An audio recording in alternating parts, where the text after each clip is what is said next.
பக்கத்தில் பெட்டி வச்சுருக்குறேங்க. அப்படியே நம்ம பிரிஞ்சு போய் மலந்தேன் கூட உடனே ஒட்டிக்குது பார்க்க வேண்டாம் அப்படின்னு சொல்லி சொன்னாங்க தோட்டத்துக்காரரு. அங்கே மழை பெஞ்சதுனால வண்டி அங்கேயே நிற்கி இங்கே வர முடியல. இங்கே வந்து பார்த்தோம்னா நம்ம பெட்டையிலேருந்து பிரிஞ்சு வந்தது மலந்தேனி மாதிரி வந்து ஒட்டி இருக்குது. பிரிஞ்சு வந்த தேனீ கூட்டத்தில் எப்படி ஒட்டிக்குன்னு பாருங்கள். இந்த மாதிரி கீழால் ஒட்டி இருந்தோன்னா ஈஸியாக பிடிச்சிக்கலாம். அப்படி பெட்டி அடியில் வச்சு மட்டையை வெட்டி விட்டோம்னா டக்குன்னு உட்காந்துக்கு பார்த்திங்க. இது இப்படியே ஆடை கட்டிட்டு இங்கேயே நம்ம தேன் வச்சுருக்கு. இதுலேயே ஆடை கட்டியிருக்கு பார்த்தீங்களா. இது அடுக்கு தேன் மாதிரி தான் பொந்தில் போய் வந்து இது இருக்காது. இந்த மாதிரி பிரிஞ்சு வளர்த்தி மரத்தில் இருந்தாலும் இதே மாதிரி ஆடை கட்டிட்டு இங்கேயே ரொம்ப நாளைக்கு இருக்குது. இங்கேயே ஆடை கட்டியிருக்கு பாருங்க. அப்படியே இருக்குது. இந்த பிரிஞ்சு வந்து ஒரு வாரம் ஆயிடுச்சு. பார்த்திங்கன்னா இந்த வேக்ஸு சுரந்து கீழே வந்து விழுந்துருக்குது பாருங்கள். அப்படியே வந்து தூள் மாதிரி அந்த வேக்ஸு தேன் குடிச்சது அப்படிங்க. தேனீக்கள் வந்து தேன் குடிச்சு அப்படின்னாக்கா அதனுடைய அடி வயிற்றில் மெழுகு சுரந்து அப்படியே தான் அடை கட்டுது. சிமிட்டி இப்படி லூஸாக இருக்குது. அப்புறமா கட்டினதுக்கப்புறம் கெட்டி ஏறுது. அதே மெத்தேடு தான் பி வேக்ஸுன்னு அந்த மெத்தேடு தான் உற்பத்தி ஆகுது. கீழே வந்து பெட்டி போட்டுங்க. இப்படி மாதிரி ஸ்டாண்டு போட்டு பெட்டி வடக்குன்னு வச்சு வேக்ஸ் சீட் ஒன்று அந்த பக்கம் இந்த பக்கம் வச்சுக்கோங்க. பார்த்து தட்டி விட்றாதான். போக லைட்டாக அடிச்சுக்குங்க. சரி, அப்படி கொஞ்சம் பேக் சீட்டுக்கு இடம் விட்டுட்டு இந்த பக்கம் போடுங்க. இப்போ அந்த பக்கம் போயிடுங்க. இன்னும் கொஞ்சம் பெட்டி மேக்கதலி வை. இப்படி தட்டினா உள்ளே விழுகிற மாதிரி. இப்படி ரைட் சைடு அப்படி ரைட். ஓகே. அப்படியே மாட்டையை அமுத்திக்கலாமே. அப்படியே இந்த இதில் மாட்டை கீழே அமுத்துங்க. இந்த இதை கீழே அமுத்துங்க. அப்படியே மெதுவாக கீழே மெதுவாக அப்படியே இருக்கட்டும். இப்படி குழுங்கும்போது விழுந்துடும். அப்படி குயின் கீரை வந்து பார்த்துக்கலாம். இருங்க, அப்படியே இருங்க.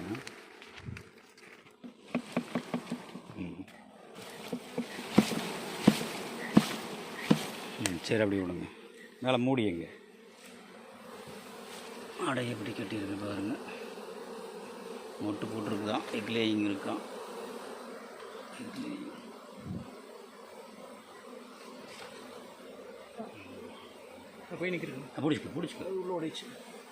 உள்ளோட தான். சரி, அப்படியே கீழே இறங்கி இந்த மட்டையை வெட்டிக்கலாமா. அப்படியே கட்டி இருக்கு பாருங்க. குயின் மேலே தான் இருக்குது. நம்ம அதை பிடிக்கணும். சரி, நம்ம குயினை பிடிச்சா அப்புறம் வீடியோ எடுப்போம். அப்படியே வச்சிட்டோம்னா குயின் வந்து கீழே இறங்கி வண்டியில் அறுவல் வந்து எட்டு வந்தால் வெட்டி விட்டுக்கலாமா. அப்படி மெதுவாக இருக்குது. ஆக்சபிளாக இருந்தால் அறுக்கிற சௌகரியமாக இருக்குது. பச்சை மாட்டை தான் அப்படியே அறுத்து விடும். கீழே அப்படி பெட்டிக்குள்ளே இறங்குது.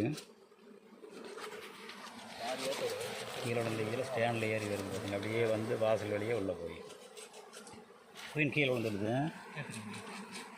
ஒரு குயின் தான். குயின் பாருங்கதா. கையில் இருக்கிறதா குயின் வந்து நம்ம பிடிச்சிட்டோம். ஒன்றும் ஒன்றும் பிரச்சனை இல்லை.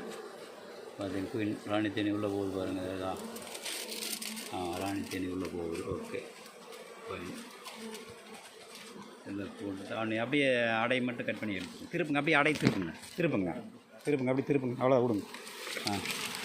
திருப்புங்க. அப்படியே எந்த பக்கம் கொண்டு வந்து வைங்க. அதை கவரை போட்டு மூடிடுங்க. அடையை எப்படி கட்டிக்கிறீங்க.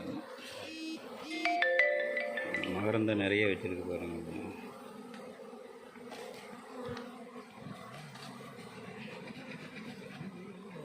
ரெக்லைனிங் பண்ணியிருக்குள்ள வந்து அடையும் வெள்ளையாக இருக்கிறனால நம்மளுக்கு வந்து சூரியனை நம்ம தலை கட்டுருக்கோம். நம்ம வந்து அடை பார்க்கும்போது காலையில் பார்த்தோம்னா மேற்கு முன்னா நின்றுக்கணும்.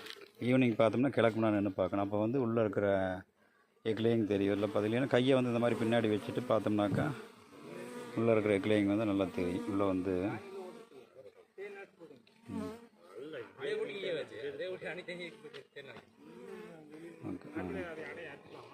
தேன் வச்சுருக்குங்க. ஓகே. இது ஒரு காலனி பார்த்தீங்கன்னா 2500 வருது. நல்ல குயின், பழைய குயின் தான்.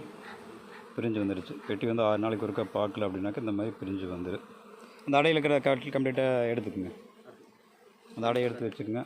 இந்த எக்லேயிங் இருக்குது வச்சிங்கன்னா வேறு பெட்டிக்கு தேவைன்னா கொடுத்துடலாம். ஓகே. அப்படியே விட்டுலாம். அப்படியே வந்துட்டு போகுது. வாசலில் மட்டும் ஏர் பண்ணி வச்சுக்கோங்க. இந்த அமாவாசை அன்னைக்கு தேன் இருக்காது அப்படின்னு சொல்கிறது இருக்கான்னு பார்த்தீங்கன்னாக்கா பிரிஞ்சு போகும்போது தேனை குடிச்சிட்டு பிரிஞ்சு போயிடும். அப்படி அது வெளியே போய் அடை கட்டுறதுக்கு தேன் நிறைய தேவைப்படும். தேன் குடித்தா தான் மிளகு சுரக்கு. அதுக்காக வந்து வெளியில் போகும்போது பெட்டியில் இருக்கிற தேனை வந்து முக்கால்வாசி தேனை குடிச்சிட்டு வெளியில் போயிடும். அந்த அடையிலே அடைக்கட்டி எப்படி இருக்குதுன்னு பாருங்கள். இந்த அடி தட்டி அந்த மட்டை தட்டி அந்த பக்கம் போட்டுங்க. ஒரு பெட்டி மேலே ஒரு அடை இருக்குது, அதை எடுத்துக்கோங்க. எல்லாமே பெட்டிக்குள்ளே போக ஆரம்பிச்சிடுச்சு. அதை நம்ம வந்து பெரிய ரெக்கையை வெட்டி விடுறதுக்கான இந்த மாதிரி தான் வெட்டி விட்டோம் அப்படின்னாக்கா கீழால் வந்து ஒட்டிக்கி நம்ம கயிறு போட்டு கட்டணும். இல்லை இந்த மாதிரி கல் வச்சு அமுத்திட்டோம்னா காற்றுக்கு வந்து தூக்கம் இருக்குங்க, இல்லைன்னா பெட்டி வந்து தூக்கிட்டு போயிடும். காற்று மூடி போயிடுது அப்படின்னாக்கா மழை பெஞ்சு நனைஞ்சாலும் வெயில் அடித்தாலும் தேனீ கூட்டங்கள் ஓடிடும். எல்லாமே பெட்டிக்குள்ளே போக ஆரம்பிச்சிடுச்சு.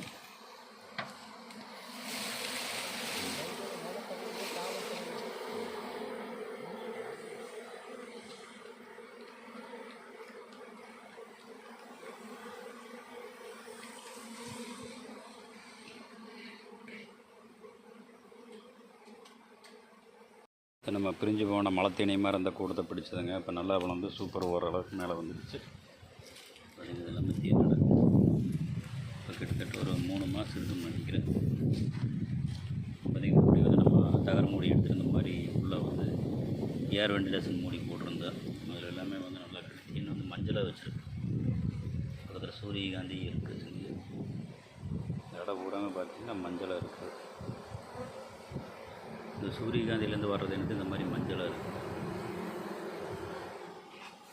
அடையே வந்து மஞ்சளாக இருக்குது.